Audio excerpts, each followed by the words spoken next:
Bayanlar ve baylar tekrar hoş geldiniz. Bugün sizlerle artık kaçıncı kez başıma gelecek dediğim türden bir olay geldi. Bu sefer de Steam hesabını kaptırdık. Gün gelmiyor ki Epic Games'ten sonra Steam'i de aradan çıkartalım. Yani bundan önce de PlayStation hesabı gitti.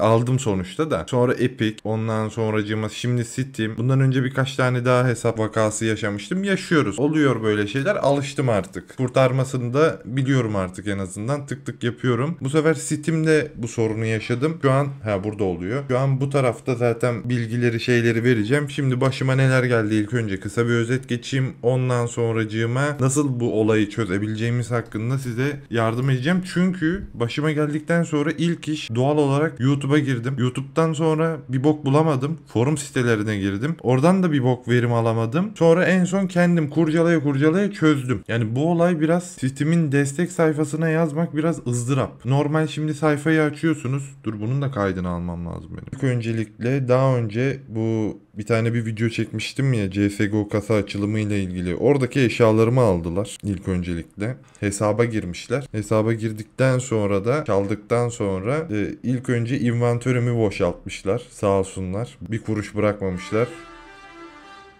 Neden? Neyse inventörüme girmişler. Eşyalarımı boşaltmışlar. $100'a yakın bir item gitti. O videonun içindeki karım da gitti ama. O videonun içindeki karım da videoya harcamamda olan bana oldu. Giren girdi. Acılar içindeyiz. Güzel bir zarara girmiş bulunmaktayım. Bunu Steam'le yetkili kişilerle konuştum. İşin sonunda dediler ki hocam sana eşyalarını hiçbir şekilde geri veremeyiz. Adamlardan da geri alamıyoruz. Sana da veremiyoruz. Dedim aynen kanka isteseniz var ya hani dedim neler yaparsınız o adamı öttürürsünüz dedim de olay şeye geldiğinde itemlerimi alamıyorsunuz. Bilmem ne politikasıymış da falanmış da yok Steam ekonomisinde şişirme olurmuş yok kopyalama yapamazlarmış falan fıstık. Dedim tamam gitti anladım. Hani verilmeyecek. Yetkili kişi de çok da yetkili olmayarak hani çok yardımcı olan bir yetkililer değiller.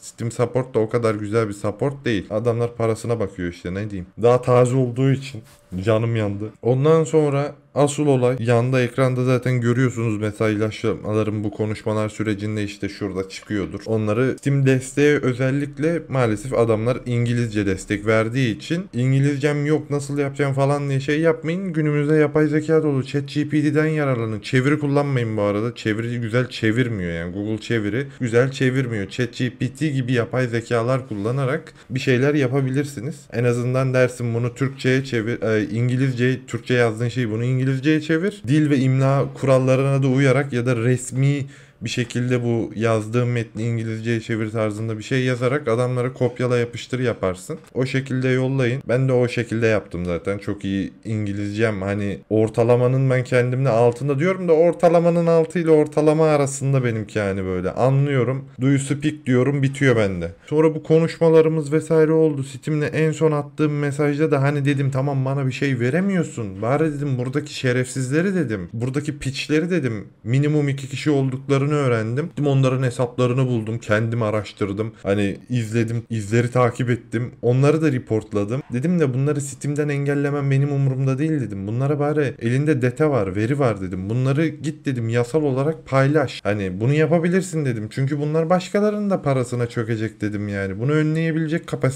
kapasitedesiniz dedim. Konuşamıyorum. Onu önleyebilecek durumdasın dedim. Elinde veri var dedim. Benim hesabıma 8.30'da sabahın köründe girmişler. Hesabı boşaltmışlar falan. Bana onun detaylı bilgilerini yazmış. Şu tarihte bak senin hesabı emcüklemişler demişler. Allah Allah dedim. Bunu öğrenebilen adam dedim. Hani onlara ne yapar kim bilir dedim. Hesabı itemlerimi de istese verirdi. Yok bilmem ne Steam politikasıymış da neymiş. Neyse gitti. Her şey gitti. Dedim bari adamların yanına kar kalmasın. Güzel paralarını emcükliyorlar dedim. Hani bir bok yapmayacaksan bari dedim. Yetkili bilmem ne diye bari hani sen resmi bir şeysin. Steam olarak onlara mail atsan bile hafif bir götleri böyle Yusuf Yusuf olsun. Hani bir korksunlar. O bile yeter caydırıcılık. Ya oyun iade etme olayları farklı oluyor. Onunla ilgili bir şey anlatmayacağım. O kolay bu arada. Onunla ilgili bir sürü şey bulursun. Asıl olay buraya geliyorsun. Yani şu desteğe basıyorsun. Bura açılıyor. Buradan eğer oyun iade et. Burada zaten yazıyor abi. İşte satın alınmalar dersin. Ondan sonra burada bilmem ne falan ıvır zıvırlar doğru. Sürü şey işte. Buradan sonra en son aldığın şeyleri çatır çutur şey yaparsın. Hayır, ben bakıyorum bunlara ya. Benim olay şuydu çünkü. Takas ya, hesabıma girdiler. Hesabıma basıyorum. Hani burada ama ben hesabımı kurtardım. Yani hesabıma girdiklerinde ben o arada telefondan bakıyorum. Bizimkiler bana mesaj yazıyor. Oğlum sen bize ne atıyorsun? Link atıyor. Atmışım bizim çocuklara. Hatta onları da göstereyim. Görünüyor mu? Görünüyor. Böyle bir tane bir şey bunu paylaşmışım bizimkilere. Bu ne la falan yazdı. Emin abi yazıyor. Lokman'la konuştuk işte. Ondan sonra burada bütün arkadaş sistemdeki bizim kadroya falan herkese böyle link atmışım. Bizimkiler yazdı. Bu ne lan? $50 falan. Sen ne ayaksın dediler. Baldur's Gate 3 oyununa en son para biriktiriyorduk. Onu ayarlayacaktık da Emin abiyle ona başlayacağım. Baldur's Gate 3'e $28 mı ne düşmüş? Dedim abi sence ben bunu yapabilecek kapasitede miyim dedim. $28 toplayamıyorum. $50 bütün ekibe dağıtacak kadar zengin ve varlıklı biri değilim dedim ben. Ondan sonra bizim çocuklar da şüphelendiği için abi sıkıntı var senin hesap dediler. Baktım benim hesap gitmiş. Ondan sonra olayın aslını öğrendim. Ivır zıvır adamlarla işte nereden mesajlaşacağımı bulmaya çalıştım. Hani buraya giriyorum hesabımı ben zaten o arada kurtarmıştım. Gmail'imi şifremi değiştirdim. Gmail'i de değiştirdim garanti olsun dedim. Bura olmuyor. Allah Allah dedim işte sağa sola dolaşıyorum bakıyorum nereden yapacağım bilmem ne. Hani ben şey istiyorum adamlarla direkt yazışmak istiyorum. Direkt onlara mesaj atayım mail atayım onlar bana atsın. Çünkü benim olay biraz komplike yani. Adamlar benim hesabı çalıyor. Hesabı kurtarıyorum. Bir bakıyorum hesabın içindeki donuma kadar almışlar. Bunları geri almak istiyorum falan filan. Sonra buradan takas yapmaya ıvır zıvıra girdim. Bakıyorum takas yapma işte onlara girdim. Burada işte yok dolandırıcılık bilmem ne şikayet etmek istiyorum. Basıyorsun alakasız form gibi şeylere gönderiyor. Bir tane yabancı bir siteden bir şeyden buldum. Steam sayfasına attı. Steam'de işte nasıl bir şey yaparsınız. Komplike bir şekilde anlatılmış. Dedim ben bunu anlamıyorum. Çıktım ondan sonra baktım. En sonunda dedim Allah Allah olmuyor. Sonra buradan çok uzattık. Buradan Steam topluluğuna girdim. Oğlum benim ekranım yamuk ya. Gösterilmeyen şeyle ilgili yardıma ihtiyacım var kısmına bastım. Buradan buraya yönlendiriyor seni. Buradan da en aşağı iniyorsun. Steam ile destek iletişime geç diyorsun. Burada durumunu özetleyerek yazıyorsun. Ya da işte detaylıca yazıyorsun. Az önce gösterdiğim mesajlar geliyor. Burada aslında direkt böyle gösteriyorum ama. Burada işte adamlarla yazıştım. İşte Jesse diye bir bacımız geldi. Bana şey yaptı. Bu çok hani olayı siklemedi ayıptır söylemesi biraz küfürlü olacak ama olayı takmadı. Ondan sonra ben de burada bir şey yazdım. Buradan sonra abimiz Cameron geldi. Cameron abimiz bize Kaman abimiz mi Keman abimiz mi diyeyim. Burada güzel yardımcı oldu. İşte senin hesabına şu saatte birileri girmiş. Hani bu sıkıntılı süreçlerden geçmişsin kardeşim sen. Ama işte eşyaları sana veremiyoruz bilmem ne politikamız yüzünden. O kişileri işte reportla falan yazmış. Burada bazı şeyleri yapmış. Ben de en son mesajımda yazdım. Ben bu kişileri zaten reportladım. 2 kişi olduklarını tahmin ediyorum. Tarzında bir mesaj attım. Ama bunlar hani durmayacak. Hani bunları sen Steam'den engellesen de durmayacak. İlla ki bunlar devam edecek. Sen bunlarla ilgili yasal işlem başlat. Hani elinde yasal veri ıvır zıvır vesaire sende var. Bunları başlat ki korksunlar tarzında bir mesaj yazdım. Hani eşyalarımı madem geri alamıyorum bari onlar şey olsun. Şimdi olayın başına gelelim. Beni nasıl oltaya getirdiler? Baya oltaya geldim şuradan. Bu pitch'le başladı her şey. CSGO oynuyordum. CSGO'yu o kadar laf ettikten sonra dedim bir gireyim bakayım. Bir de hani o kadar skin mesai çıkarttık. Onlarla oynarken hoşuma gitti. Biriyle oynuyordum. Adam bana mesaj yazdı. Oynadığım kişilerden biri denk geldi. Dedi bro bizde adam eksik kısaca. Hani bize katılmak ister misin? Oyun içinden de konuştuk. Yazıştık diye hatırlıyorum. Oradan yazıştık. Sonra buraya geçtik. İyi dedim kanka tamam hani adam eksikse geleyim bir kişi lazımmış. Turnuva ıvır zıvır hani kazansak da kazanmasak da küçük olsa da bir ödül ya oyun içi ödül veriyor. Kazanırsan 350 TL'lik bir havuzu var işte item vesaire büyük ihtimal kasa falan dağıtıyorlardı. Sonra o sitenin linkini attı bana. Steam sayfasının birebir kopyası. Bildiğin yukarıda işte linki farklı. İşte Steam Communicate değil de Steam Communicate i yerine I yazıyor mesela ama bütün her şey aynı. Hani çok anlaması neredeyse çok zor. Birebir duplicate'ini yapmış pezemekler. Ondan sonra ben orada normal Steam'e giriş yapar gibi giriş yaptım. O sitede hani bazı siteler olur ya Steam'de hani hesabını birleştir. Hani bu Epic Games'te PlayStation hesabını Steam hesabını birleştirir gibi bu sitede de hani birleştirmeni istiyordu. Hani çoğu site yaptığı için bunu tanınan bir sitenin olduğunu düşünüyordum. Öyleydi lan zaten. Tanınan bir siteydi diye biliyorum. Hani turnuva vesaire dönen yabancıların kullandığı daha çok ama tanınan bir siteydi. Ona giriş yaptıktan sonra bir baktım. Ana tezgaha düşmüşüz. Dedim böyle olmaz. Gelin beni daha çok Dur nerede o? Bu niye güncellenemedi lan? Bunun yaptığını biliyorum. Bu beni şeye düşürdü. Bu link sayesinde oltaya çekti. Oltaya çektikten sonra da büyük bir mesaj yazdım. İşte dedim kardeşim senin diğer ortağını buldum. Steam'le konuştuk. Onun icabına baktık. Sıra sende dedim aslanım dedim. Hani haberin olsun dedim. Seni de gondikleyeceğim dedim. Steam bir şey yaparsa yani. Ben burada kısaca hafifçe böyle tehditkar bir mesaj yazdım ama bir boka yarayacağını zannetmiyorum. Hani göz korkutmak manasında. Hiçbir şey hissedeceğini bile zannetmiyorum. Ama yazayım dedim. Hani başka bir şey gelmiyor ki elimden hani. Hani Steam çalışanın da aslında istese ağzına sıçar onların ama yapmıyor yani. O sinirimi bozdu. Neyse burada durumunuzu yazıyorsunuz. Sonra bu kısaca yolluyorsunuz. Derdinizi anlatıyorsunuz. Hesabın çalındıysa başka bir Steam hesabı açarsın. Onunla giriş yaparsın. Onları vesaire yazarsın. Bir şekilde mesajlaşırsın yani. Ben kendi başıma geleni yazıyorum. Hesabım benim çalındıktan sonra hesabı kurtarmaya çalışmadım. Direkt hesaba girebiliyordum. Şifremi, e-postamı ve hani bazı güvenlik şeylerin devre dışı bırakmış piç. Onları geri açtım. Değiştirdim. Hesabı o şekilde kurtardım. Bir de o kısımda işte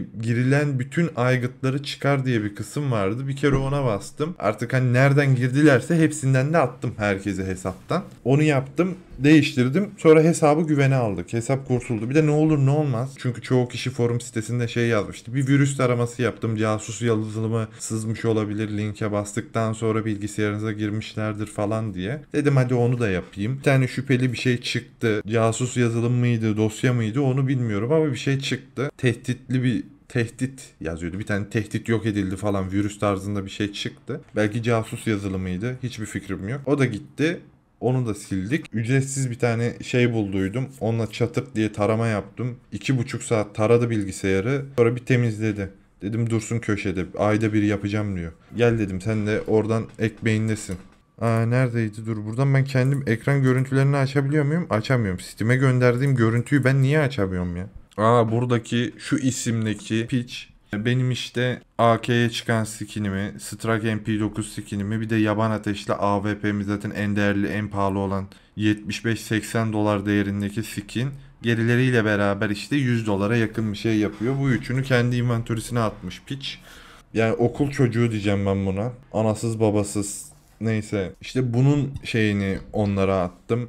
Dedim kardeşim bak bu benim hesabımdan çekmiş. Bunun hesabındaysa dedim. Bunun hesabındaki itemleri silin. O itemlerdeki kodlu olan itemleri yani bunların bir şeyi oluyor ya işte seri numarası oluyor. Hani bu item sende var şu seri numarasında oluyor işte. Dedim ondan sil onu bana ver. Hani bunu yapabilirsin bence dedim. Çok basit bir şey yok yapamayız bilmem ne politikamız var. Ay götüne sok dedim o politikayı. O gittikten sonra dedim bari hani sadece Steam'den engelleme elindeki verilerle beraber ve büyük ihtimal bu arada onu da yapmayacaklar da yarın sabah cevap vereceklerini düşünüyorum. Çünkü her gün sabah saat 9 ile 10 arasında cevap veriyorlar. Sonra bir daha cevap vermiyorlar saat kaçta yazarsan yaz. Her gün bir kere cevap veriyorlar. Kim denk gelirse işte. Attığım mesaja da yarın cevap verecekleri için sabah saat 9 ile 10 arasında ya böyle kaçamak tarzı bir cevap verecekler ya da hani gerekeni yapacağız diyecekler. Ama ben kaçamak tarzı bir cevap vereceklerini düşünüyorum. Steam bu tutumu güzel değil yani. Güzel bir şekilde mağdur etmeyi başarıyor. Hani elinde veri var. Bu verileri kullanarak karşı tarafı kanıtlarıyla beraber şey yapabilir ama yok bilmem ne politikamız var deyip mağdur olanı suçlu gösteriyor. Hani senin suçun kardeşim diyor. Basmayaydın diyor. Tamam bizim kerizliğimiz var. Senin sayfanın bir tane harfini değiştirip birebir aynı kopyasını yapmışlar.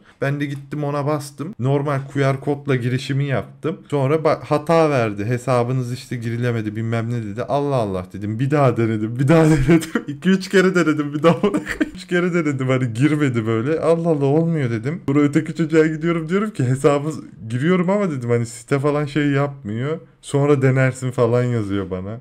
Ben hesaptan çıktım. Ertesi gün oldu. Bizimkiler bana mesaj yazıyor işte diyor sen bize niye böyle 50 dolarlık link atıyorsun. Dedim buna girmeyin. Bu dedim sahte zaten. Buna basınca bir şey olmuyor diye biliyorum. Buna bastığında bak Steam sayfasını açıyor.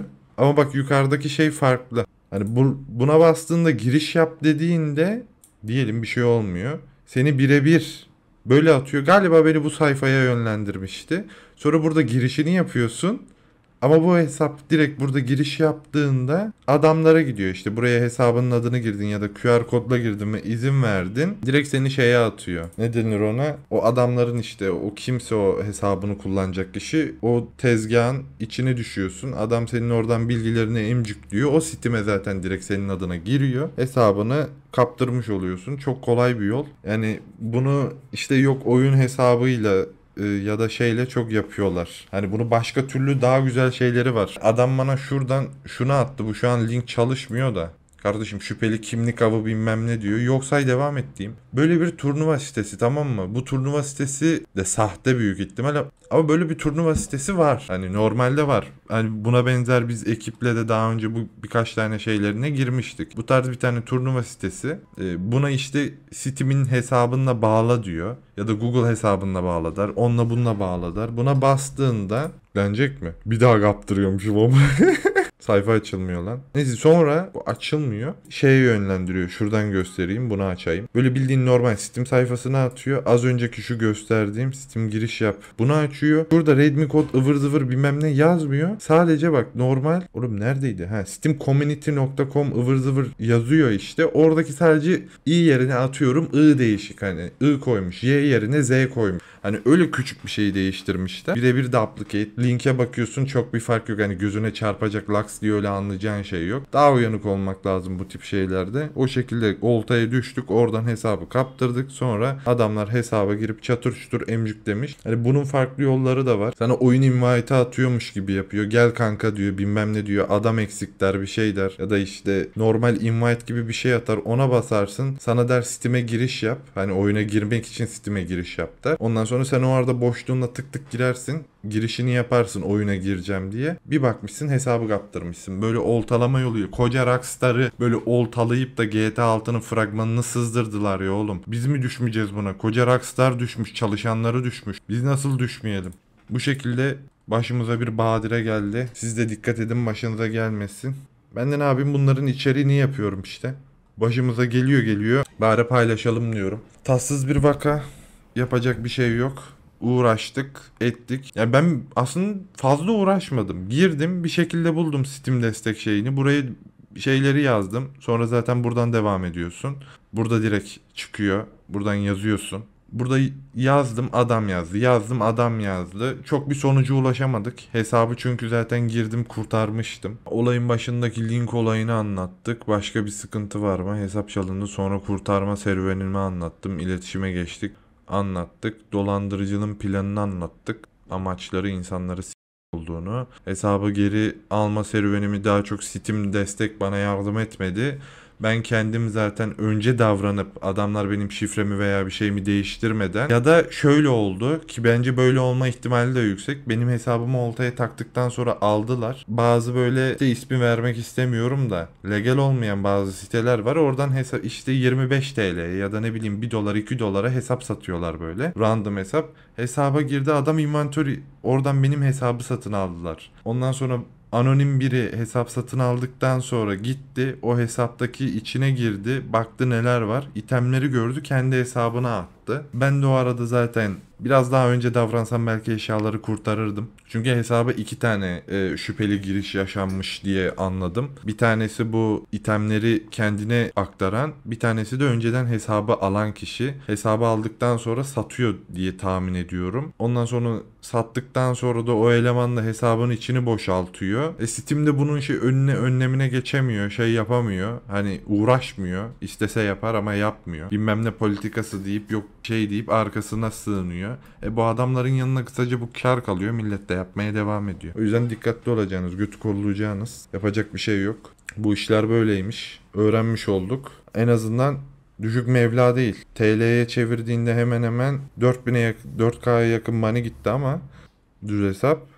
Gidiyorum ben ya.